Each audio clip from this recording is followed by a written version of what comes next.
বন্ধুরা, ভূগোল ও পরিবেশে তোমাদের স্বাগত। তাহলে আজকের আলোচনা শুরু করা যাক। আজকের ভিডিওটির আলোচনার বিষয় হলো close tower survey by prismatic compass parallel meridian method.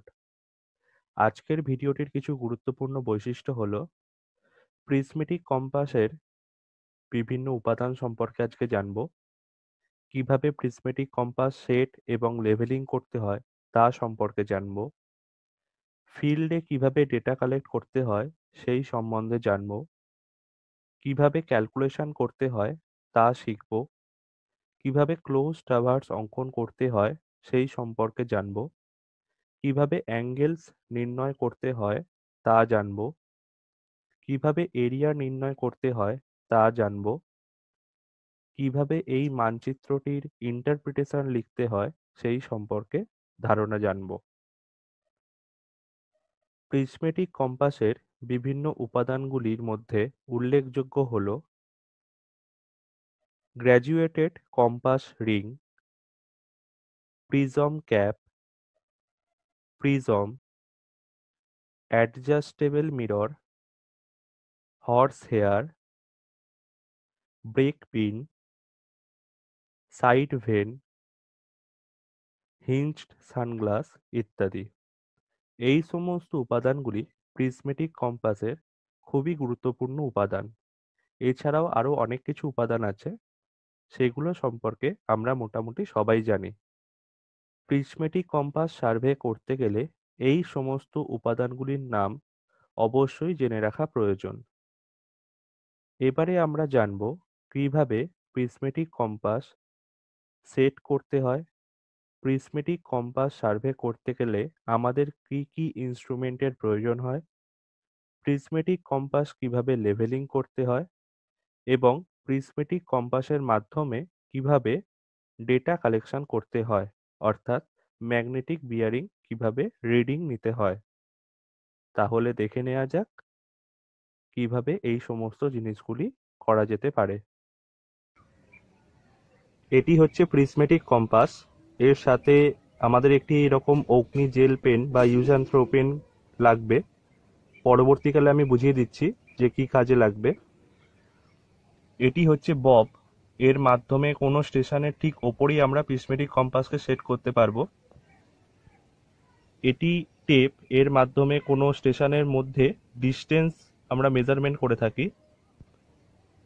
এটি হচ্ছে পিন। এর মাধ্যমে কোনো স্টেশনকে আইডেন্টিফাই করা হয়ে থাকে। এটি হচ্ছে রেঞ্জিং রড। এই রেঞ্জিং রডের মাধ্যমে কোনো স্টেশনে আমরা ক্যালকুলেশন বা ভ্যালু গ্রহণ করে থাকব। এই রেঞ্জিং রড স্টেশনের ওপর বসাতে হবে এবং প্রিজমেটিক কম্পাসের মাধ্যমে তাকে অ্যাঙ্গেল করে আমরা ম্যাগনেটিক বিয়ারিং গ্রহণ করে থাকি। এবং এটি হচ্ছে প্রিজমেটিক কম্পাস স্ট্যান্ড। এর মাধ্যমে আমরা প্রিজমেটিক কম্পাসকে স্ট্যান্ড করে থাকি।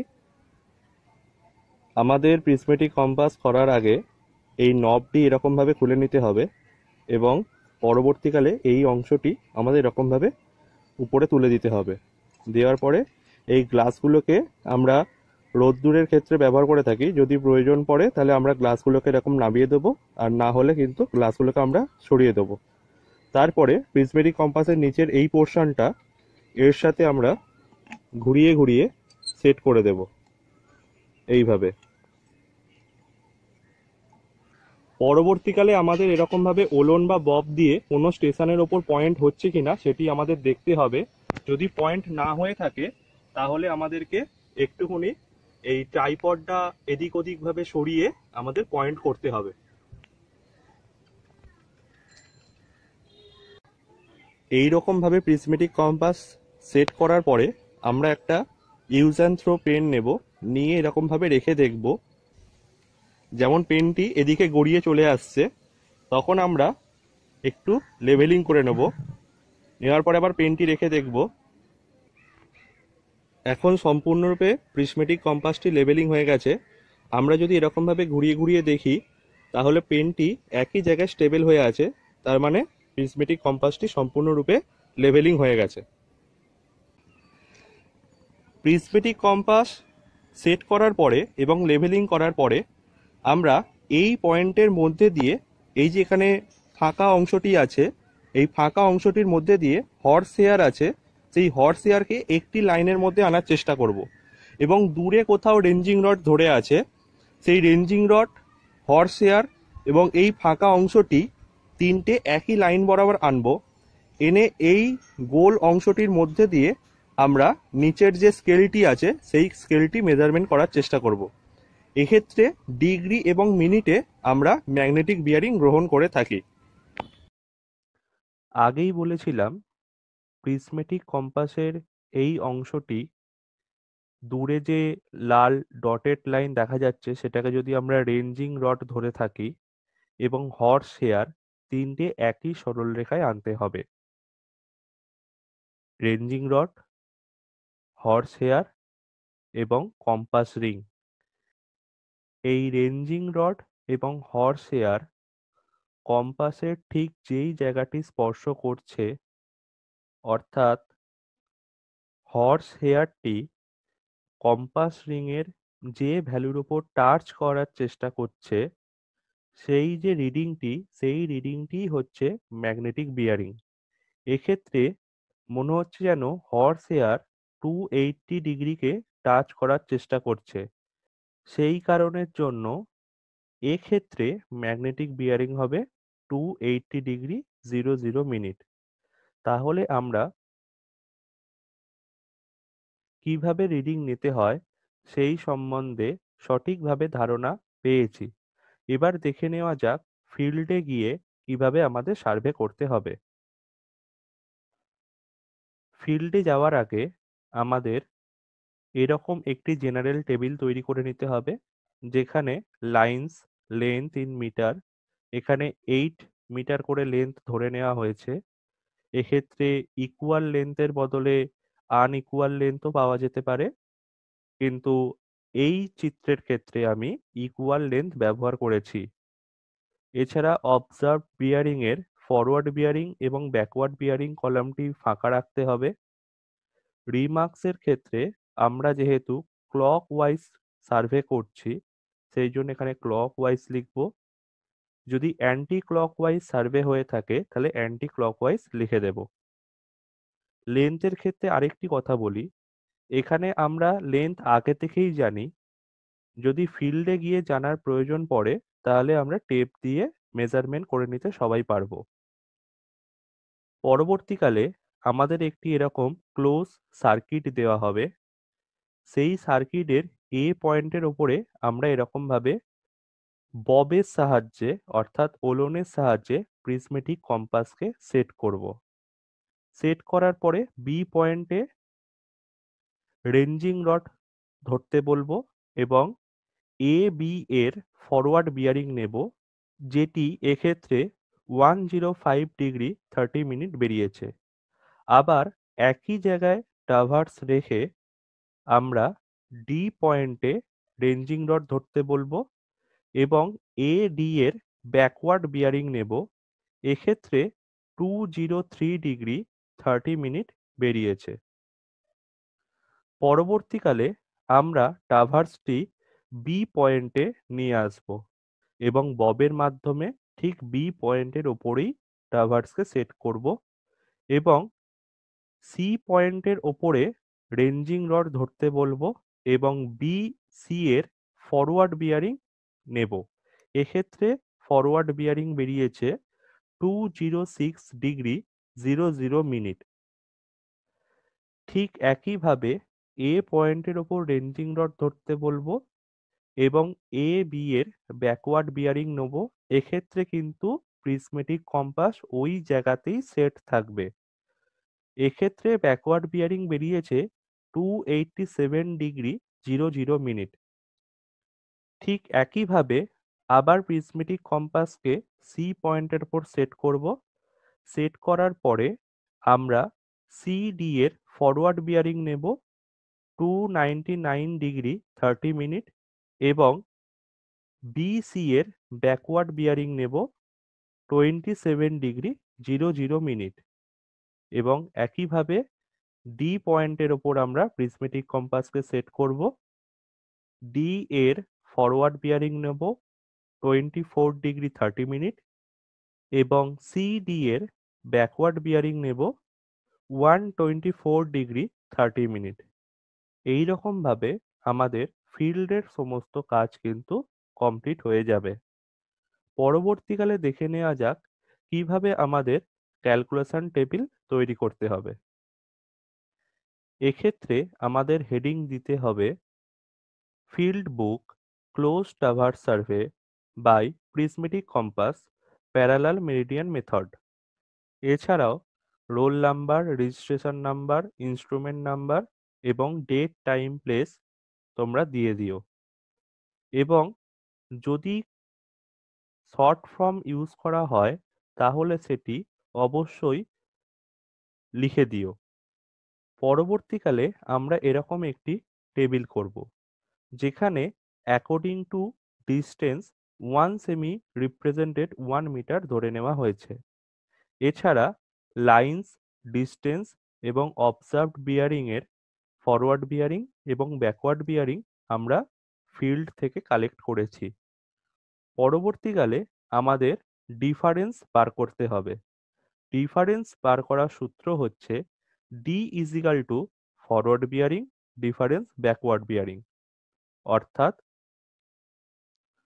যদি ব্যাকওয়ার্ড বিয়ারিং বড় থাকে তাহলে সেখান থেকে ফরওয়ার্ড বিয়ারিং মাইনাস দেব এবং যে ভ্যালুটি আমরা পাচ্ছি সেটি ডিফারেন্সের ক্ষেত্রে লিখব।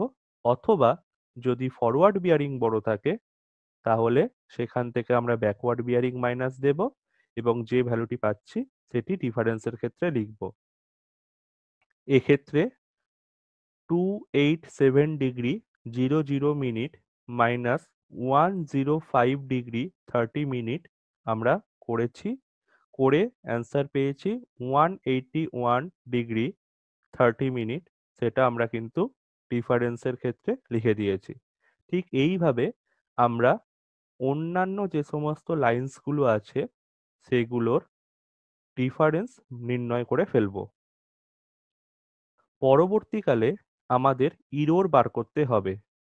এক্ষেত্রে ইররের ফর্মুলা হচ্ছে E equal to D minus 180 degree. অর্থাৎ যে ডিফারেন্স ভ্যালু বেরিয়েছে সেই ডিফারেন্স ভ্যালু থেকে 180 ডিগ্রি আমরা মাইনাস করব। এক্ষেত্রে যদি ভ্যালু প্লাসে আসে তাহলে প্লাস দিয়ে লিখব এবং যদি মাইনাসে ভ্যালু আসে তাহলে আমরা মাইনাস দিয়ে লিখব। পরবর্তীকালে আমাদের E/2 ক্যালকুলেট করতে হবে। E/2 মানে হচ্ছে 1 degree 30 minute divided by 2 equal to 45 minute. এইরকম ভাবে সমস্ত লাইন্সের E/2 আমরা ক্যালকুলেট করে ফেলবো। পরবর্তীকালে আমাদের কারেক্টেড বিয়ারিং বার করতে হবে।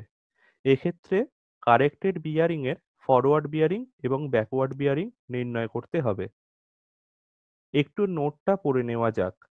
যদি অবজার্ভড বিয়ারিং এর ফরওয়ার্ড বিয়ারিং 180 কম হয় এবং E/2 প্লাস হয় তাহলে কারেক্টেড বিয়ারিং এর ক্ষেত্রে ফরওয়ার্ড বিয়ারিং এর সাথে প্লাস হবে এবং ব্যাকওয়ার্ড বিয়ারিং এর সাথে মাইনাস হবে। আবার যদি অবজার্ভড বিয়ারিং এর ফরওয়ার্ড বিয়ারিং 180 ডিগ্রির বেশি হয় এবং E/2 প্লাস হয় তাহলে কারেক্টেড বিয়ারিং এর ক্ষেত্রে ফরওয়ার্ড বিয়ারিং এর সাথে মাইনাস হবে এবং ব্যাকওয়ার্ড বিয়ারিং এর সাথে প্লাস হবে। আবার যদি অবজার্ভড বিয়ারিং এর ফরওয়ার্ড বিয়ারিং 180 ডিগ্রির কম হয় এবং E/2 মাইনাস হয় তাহলে কারেক্টেড বিয়ারিং এর ক্ষেত্রে ফরওয়ার্ড বিয়ারিং এর সাথে মাইনাস হবে এবং ব্যাকওয়ার্ড বিয়ারিং এর সাথে প্লাস হবে। আবার যদি অবজার্ভড বিয়ারিং এর ফরওয়ার্ড বিয়ারিং 180 ডিগ্রির বেশি হয় এবং E/2 মাইনাস হয় তাহলে কারেক্টেড বিয়ারিং এর ক্ষেত্রে ফরওয়ার্ড বিয়ারিং এর সাথে প্লাস হবে এবং ব্যাকওয়ার্ড বিয়ারিং এর সাথে মাইনাস হবে। আরেকটু ভালোভাবে বুঝে নেওয়া যাক। এক্ষেত্রে এক্সাম্পল ফর AB লাইন, এখানে ফরওয়ার্ড বিয়ারিং আছে অর্থাৎ অবজার্ভড বিয়ারিং এর ক্ষেত্রে ফরওয়ার্ড বিয়ারিং আছে 105 ডিগ্রি 30 মিনিট অর্থাৎ 180 ডিগ্রির থেকে কম আছে। সেক্ষেত্রে E/2 যদি প্লাস ভ্যালু হয় তাহলে কারেক্টেড বিয়ারিং এর ফরওয়ার্ড বিয়ারিং এর ক্ষেত্রে আমরা যে ভ্যালুটি বেরিয়েছে সেটি প্লাস করব এবং ব্যাকওয়ার্ড বিয়ারিং এর ক্ষেত্রে মাইনাস করব। এক্ষেত্রে 105 degree 30 minute plus 0 degree 45 minute is equal two 106 degree 15 minute আমরা পেয়েছি। আবার ব্যাকওয়ার্ড বিয়ারিং এর ক্ষেত্রে 287 degree 00 minute minus 0 degree 45 minute is equal two 286 degree 15 minute পেয়েছি, যেটা ব্যাকওয়ার্ড বিয়ারিং এর ক্ষেত্রে আমরা লিখে দিয়েছি। অন্যদিকে অবজার্ভড বিয়ারিং এর ফরওয়ার্ড বিয়ারিং 206 ডিগ্রি 00 মিনিট আছে বিসি লাইনের ক্ষেত্রে, অর্থাৎ 180 ডিগ্রির বেশি আছে। তাহলে যদি E/2 মাইনাস হয় তাহলে FB এর ক্ষেত্রে অর্থাৎ কারেক্টেড বিয়ারিং এর ফরওয়ার্ড বিয়ারিং এর ক্ষেত্রে আসলে সেটি প্লাস হবে এবং ব্যাকওয়ার্ড বিয়ারিং এর ক্ষেত্রে মাইনাস হবে। এক্ষেত্রে 206 degree plus 0 degree 30 minute is equal two 206 degree 30 minute, যেটি ফরওয়ার্ড বিয়ারিং এর ক্ষেত্রে পেয়েছি, এবং 27 degree minus 30 minute is equal two 26 degree 30 minute, যেটি কারেক্টেড বিয়ারিং এর ক্ষেত্রে ব্যাকওয়ার্ড বিয়ারিং এ পেয়েছি।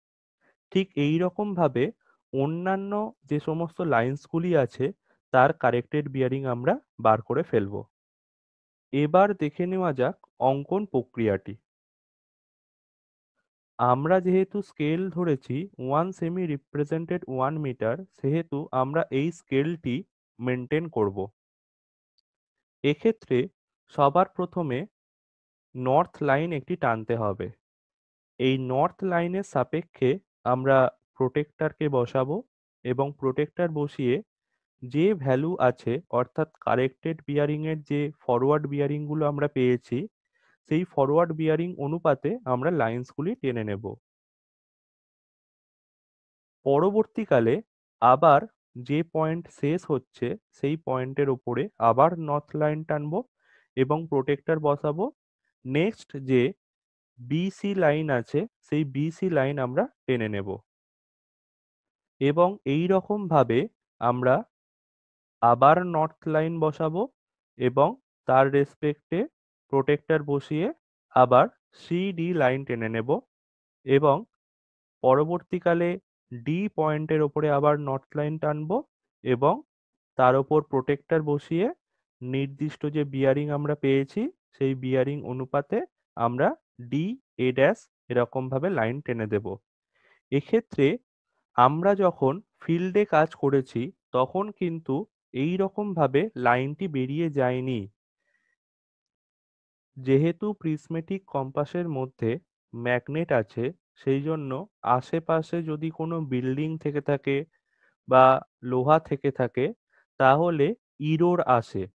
সেই রকম ভাবেই এখানে ইরোরটি এসেছে। এই ইরোরটি আমাদেরকে সঠিক উপায়ে ডিস্ট্রিবিউশন করে অঙ্কনটি কমপ্লিট করতে হবে। পরবর্তীকালে যদি আমরা প্রোটেক্টরগুলি তুলে নিই তাহলে এই রকম দেখতে হয়। এক্ষেত্রে এ ড্যাশ থেকে এ যে ইরোডটি এসেছে সেই ইরোডটি কিন্তু ভিতরের দিকে আসতে চাইছে। এইটা তোমরা দেখবে যদি কোনো ইরোর ভিতরের দিকে আসতে চায় তাহলে সবকটি ইরোরকেই আমরা ভিতরের দিকে নিয়ে আসব এবং যদি কোনো ইরোর বাইরের দিকে যেতে চায় তাহলে সবকটি ইরোরকেই আমরা কিন্তু বাইরের দিকে নিয়ে যাব। পরবর্তীকালে আমরা নিচের দিকে একটি এরকম ভাবে লাইন টানবো যেক্ষেত্রে এ বি সি ডি এবং এ ড্যাশ আমরা নামকরণ করব। এক্ষেত্রে আমরা স্কেল ধরেছি 1 সেমি রিপ্রেজেন্টেড 4 মিটার।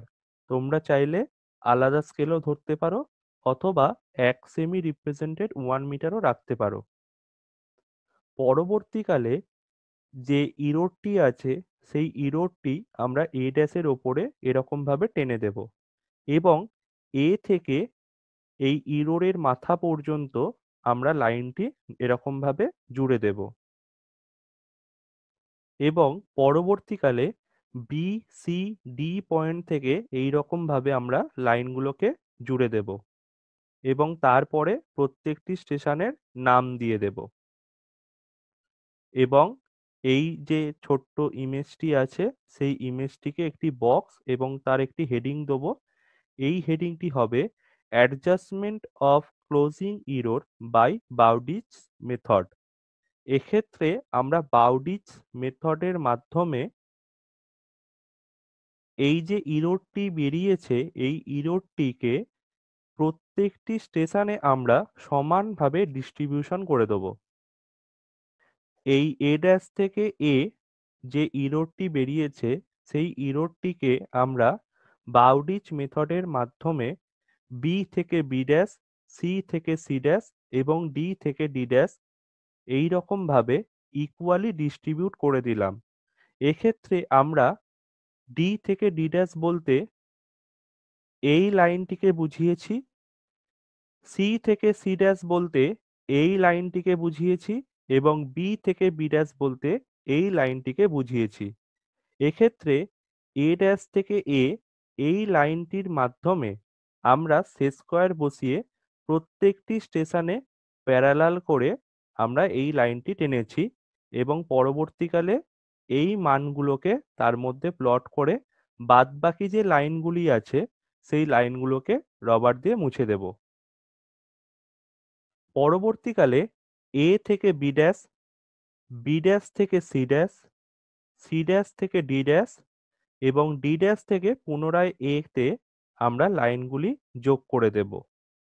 এই লাইনটি আমরা অন্য কালি অথবা ডিসকন্টিনিউয়াস লাইনে দেখানোর চেষ্টা করব যাতে পরবর্তীকালে কারেক্টেড ট্রাভার্সটি আইডেন্টিফাই করতে সহজ হয়। পরবর্তীকালে এর একটি ইন্ডেক্স তৈরি করতে হবে যেখানে নর্থ লাইন, অবজার্ভ ট্রাভার্স অর্থাৎ এ বি সি ডি এবং এ ড্যাশ হচ্ছে অবজার্ভ ট্রাভার্স, পরবর্তী A B dash C dash D dash এবং এ হচ্ছে কারেক্টেড ট্রাভার্স এবং এ ড্যাশ থেকে এ হচ্ছে ক্লোজিং ইরর। এইভাবে লিখতে হবে। এখানে আমাদের অঙ্কন পদ্ধতি কিন্তু কমপ্লিট হয়ে গেছে। পরবর্তীকালে আমরা অ্যাঙ্গেলস মেজারমেন্ট করব।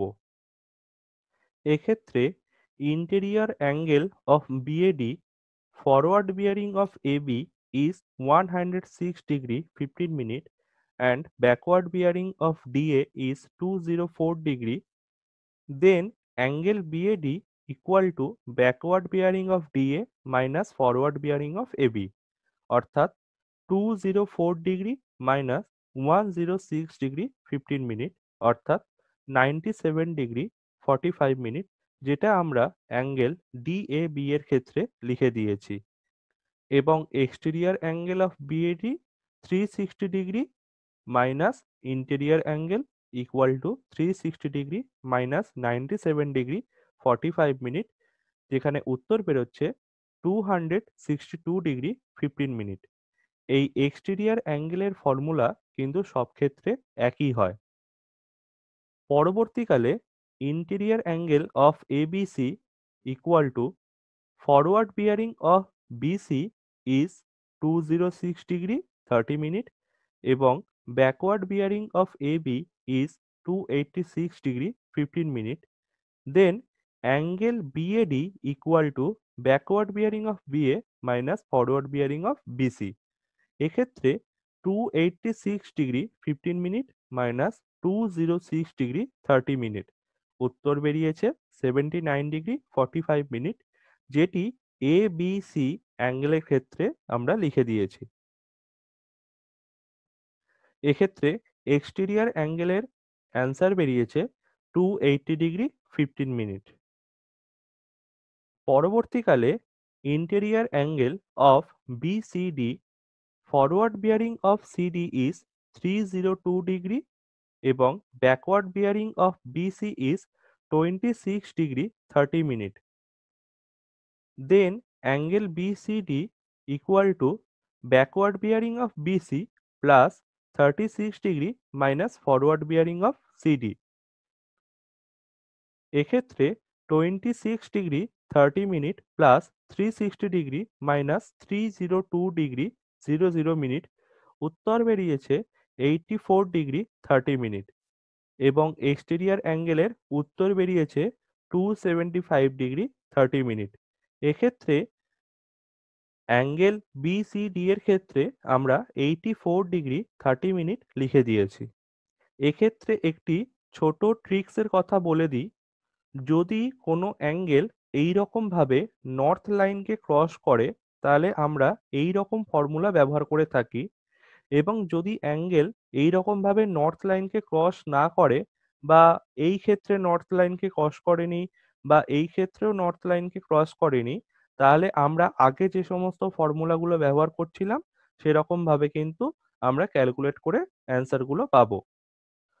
পরবর্তীকালে interior angle of CDA forward bearing of DA is 24° এবং backward bearing of CD is 122°, then angle CDA is backward bearing of CD minus forward bearing of DA। এক্ষেত্রে 122° মাইনাস 24° উত্তর বেরিয়েছে 98°, যেটা আমরা অ্যাঙ্গেল এডিসি এর ক্ষেত্রে বা সিডি এর ক্ষেত্রে লিখে দিয়েছি। এক্ষেত্রে এক্সটেরিয়র অ্যাঙ্গেলের উত্তর বেরিয়েছে 262°। যেহেতু এটা ক্লোজ টাভার সার্ভে, সেই জন্য এই টাভার সার্ভের চারটি কোণ যদি আমরা যুক্ত করি তাহলে কিন্তু 360° অ্যাঙ্গেল বেরোয়।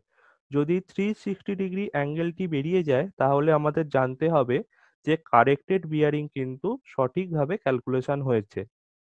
এটি একটা চেকিং এর প্রসেস, এবং আরেকটি চেকিং এর প্রসেস হচ্ছে কারেক্টেড বিয়ারিং এর ক্ষেত্রে ফরওয়ার্ড বিয়ারিং এবং ব্যাকওয়ার্ড বিয়ারিং এই দুটি বিয়ারিং এর ডিফারেন্স সর্বদা 180° হবে। এটা তোমরা ক্যালকুলেট করে দেখে নিতেই পারো। এইটা ক্যালকুলেট করে দেখে নেওয়া ছাড়া খাতাতে লেখার কোনো প্রয়োজন নেই। শুধুমাত্র নিজেরা কনফার্ম হওয়ার জন্য এই প্রসেসটা তোমরা অ্যাপ্লাই করতে পারো। পরবর্তীকালে আমরা এই ক্লোজ টাওয়ার সার্ভের এরিয়া ক্যালকুলেট করব।